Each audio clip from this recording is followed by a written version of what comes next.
Solid down. They said no.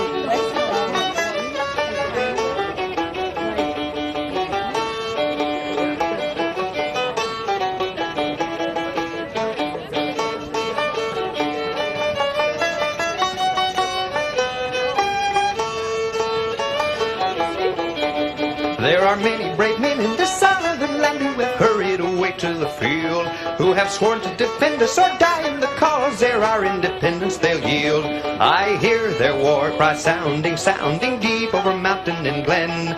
Their light-springing footsteps are trampling the hill. 'Tis the march of the southern men. 'Tis the march, 'tis the march, 'tis the march of the southern men.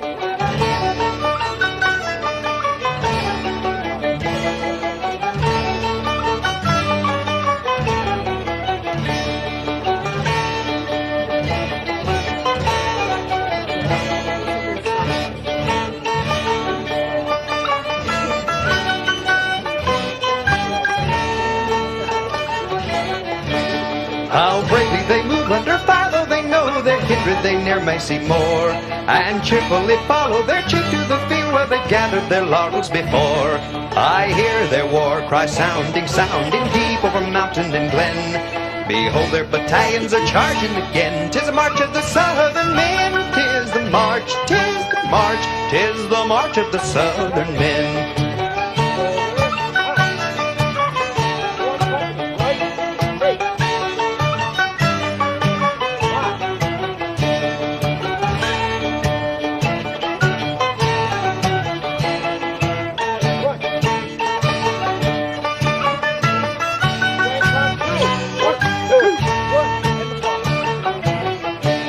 God's blessing be with them will still be the prayer of every patriot's heart, and to them may victory always be given, and ne'er from their banners depart.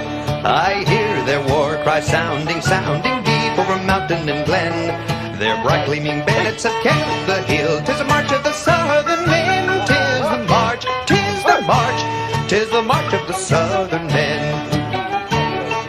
All right. Hey.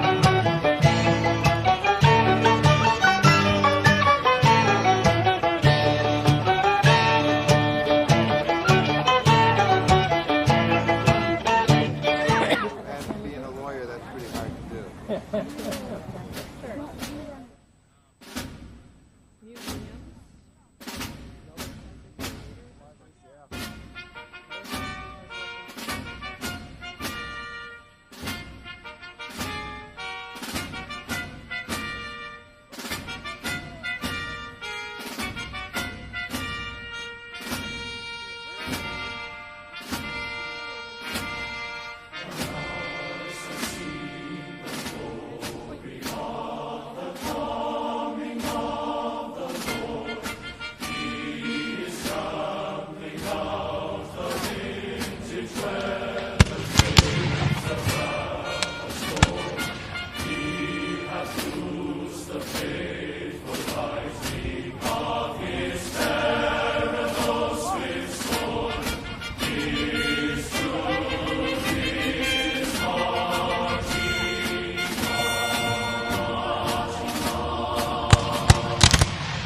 me $2 federal, and I ain't gonna give it. Again, your target is the left side of that fence. Let us live to make them free. What God is marching on.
And Johnny comes marching home again. Hurrah, hurrah. We'll give him a hearty welcome then. Hurrah, hurrah. The men will cheer, the boys will shout, the ladies they will all turn out, and we'll all feel gay when Johnny comes marching home.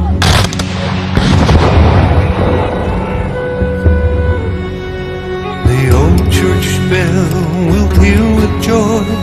Hurrah, hurrah, to welcome home our darling boy. Hurrah, hurrah. The village lads and lassies say, with roses they will through the way, and we'll all feel gay when Johnny comes marching home.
that whole communion with Southern Confederates so good.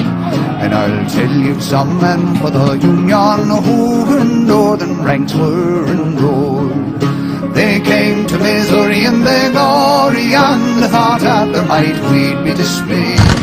But they soon had a different story when they met Kelly's Irish Brigade.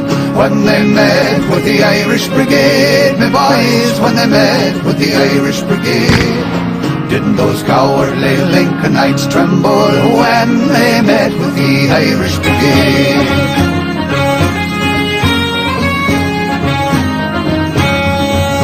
They have called us rebels and traitors, but themselves have thrown off that name of late. They were called by the English invaders at home in the year of '98. The name to us is not a new one, though 'tis one that shall never degrade any true-hearted Irishman in the ranks of Kelly's Irish Brigade. When they met with the Irish Brigade, my boys, when they met with the Irish Brigade, didn't those cowardly Lincolnites tremble when they met with the Irish Brigade?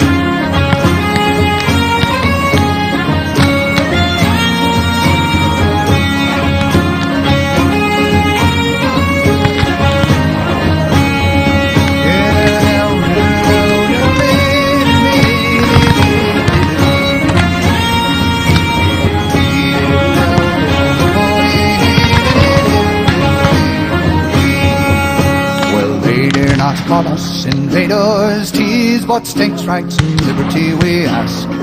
And Missouri will ever defend her, no matter how hard may be the task.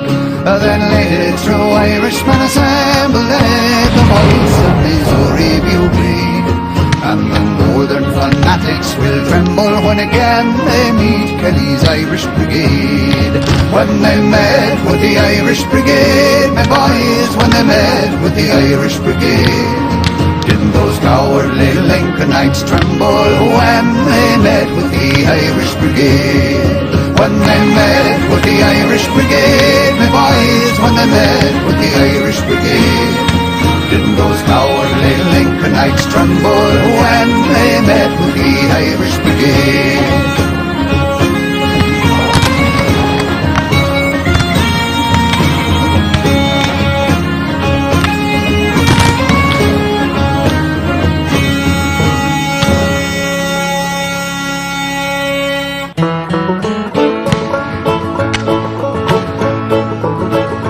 When I walk into a battle, will I be a strong man as I hold this rifled musket in my trembling hands?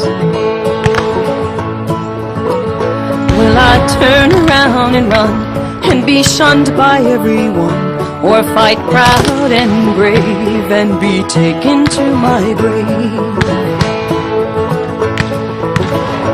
Oh, chaplain, hear me calling out to you.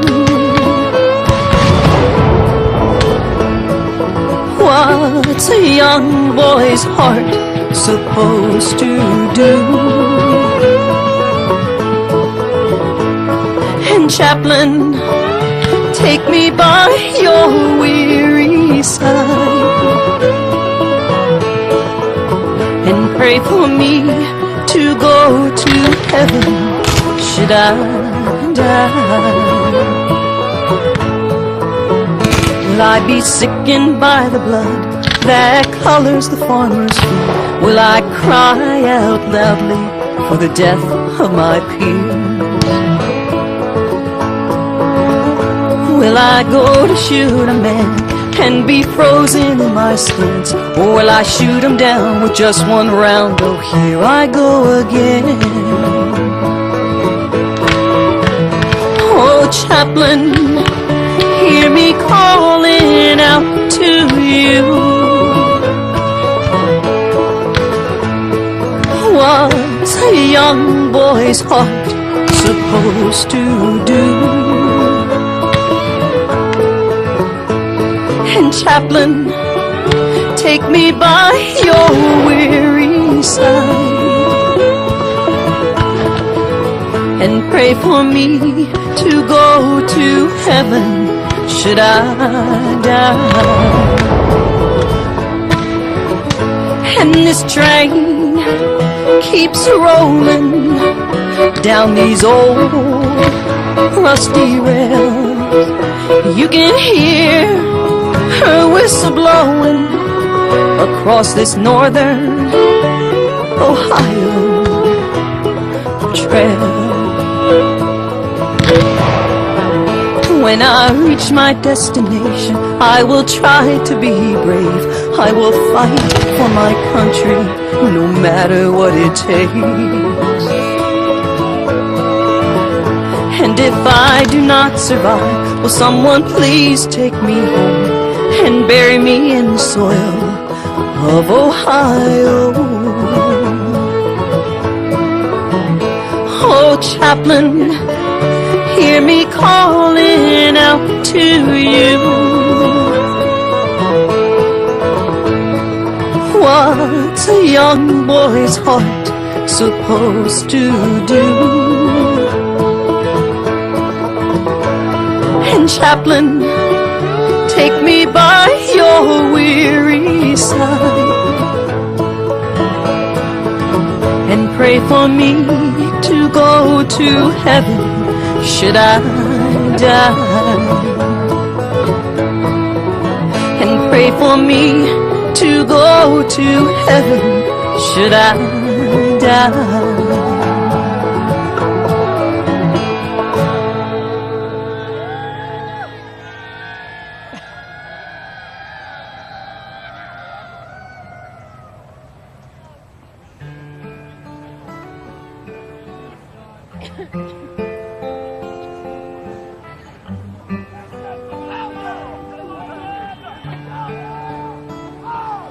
Oh, beautiful, for spacious skies, for amber waves of gray, for purple mountains mountain majesties above the fruited plain. America, America, God shed his grace on thee and crowned thy good with brotherhood from sea to shining sea. Oh, beautiful for heroes proved in liberating strife, who more than self their country loved, and mercy more than life. America, America, may God thy gold refine, till all success be nobleness, and every gain divine.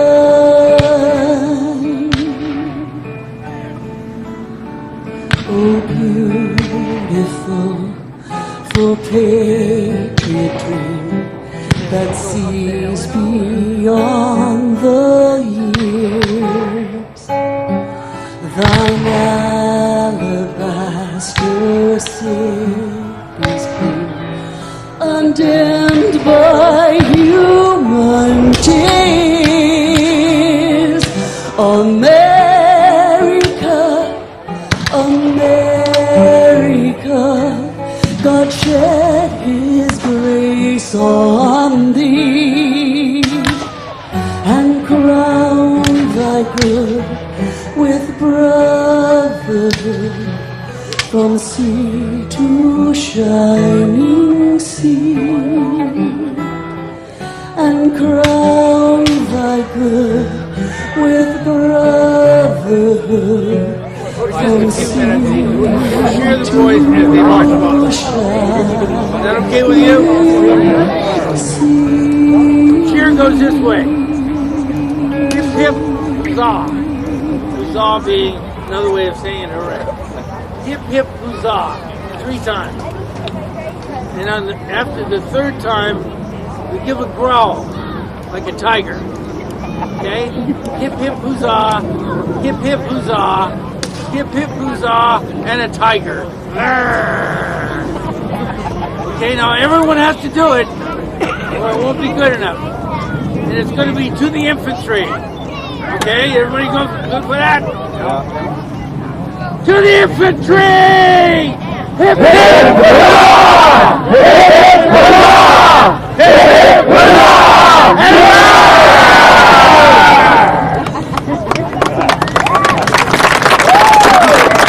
And you look at the army, you get Burnside up here, and then down here you get the various divisions. Now, let me give you the military setup. You all know what a regiment is, right? Make a brigade. 2 brigades make a division. 2 divisions make a corps. 2 corps make an army. Okay? So, when this happened, there was a couple of corps on the field. That's how many men there were. They all came across the Rappahannock on bridges. And the first battle that they fought was the Confederate snipers in town. Now, Fredericksburg in 1862 is a long city along the river. It's only 4 blocks up the hill, but it's 30 blocks along the river. Okay? They fought their way through the town. And the only people in the town were the snipers.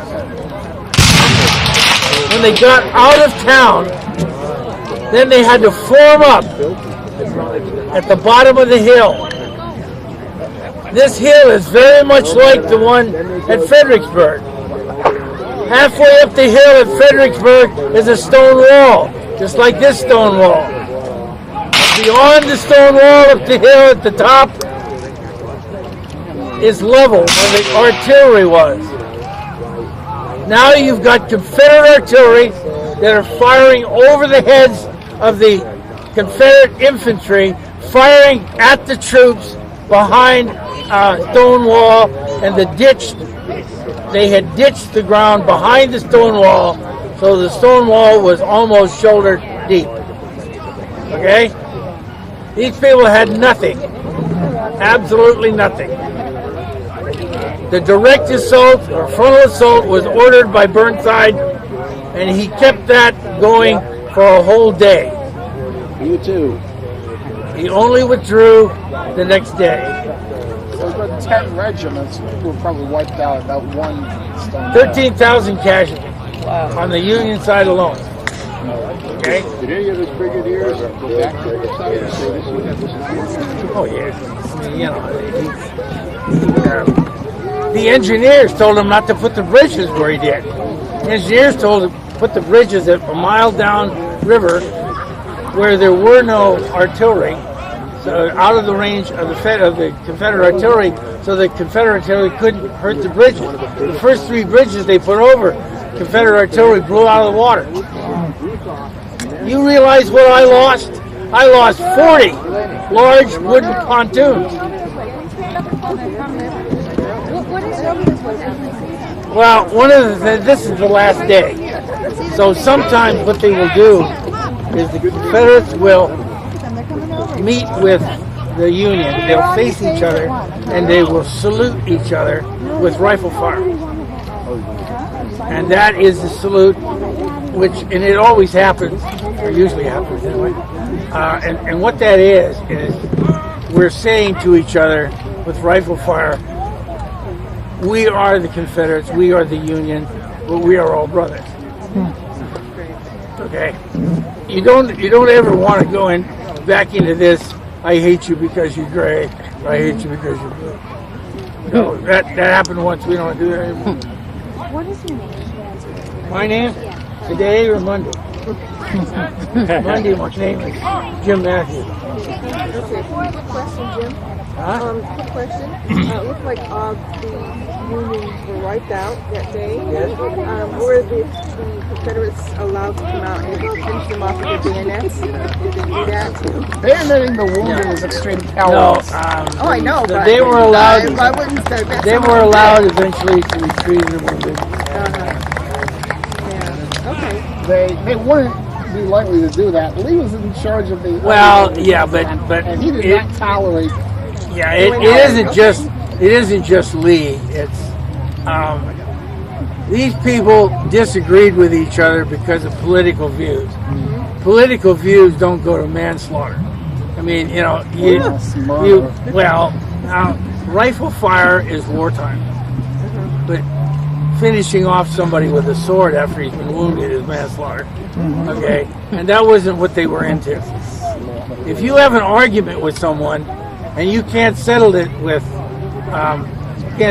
diplomacy, then we as human beings tend to go to swords or guns or whatever we have. But butchery is not the right thing to do. I'm not saying that war is right or not, but that's how we solve problems that we can't solve any other way. Yeah, states. They were for Tennessee and Arkansas and Georgia and Florida and Ohio and Maine and Wisconsin. The country was too new to be for the U.S., so they were for their state. Lee threw over command of the entire Army of the Potomac to go to East Navy State because he could not visualize fighting his home state and killing his neighbors. He didn't believe it was the right move. Conscientious objection, we call it. Well, yeah. In those days, if you were a conscientious objector, you were a friggin' coward.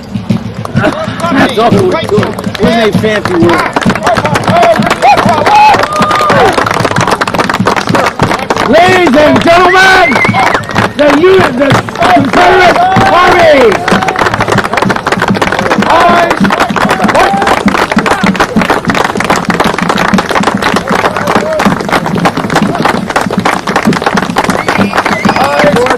Right shoulder, Sheriff.